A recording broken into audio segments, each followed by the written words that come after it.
lazima tuwe na IEBC, lazima tuwe na referee aliye sawa.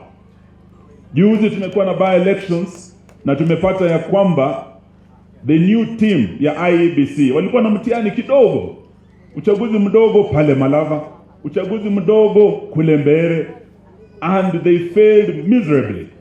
Walikuwa na nafasi nzuri kuonyesha Wakenya ya kwamba they can be independent, but they fell short. They mishandled the by-elections. Lakini vita vimekuwa kule Venezuela, vimelipua sasa, ukweli umejulikana.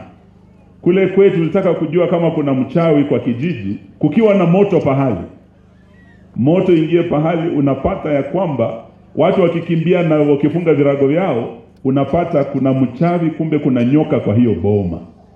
Vile Trump ameingia kule Venezuela kushika yule rais wa huko, sasa ukweli umelipuka ya kwamba ile mtandao tunaotumia, teknolojia tunayotumia hapa Kenya is Venezuelan.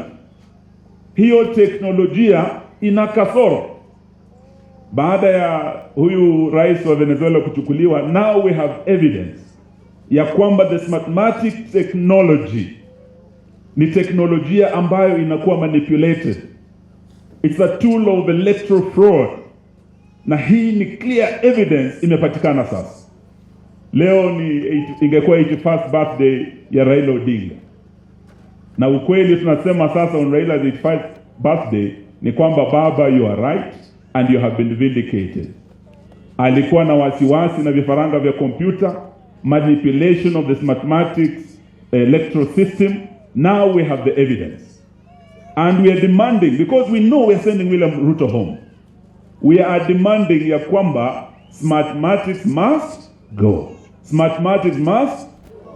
Mwaka jana kwa njia ya kisiri, yule CEO wa IEBC anaitwa Marjan amefanya extension ya contract ya Smartmatics ili the same company iliyoiba uchaguzi sasa, iliyo manipulate, itumike tena mwaka ujao.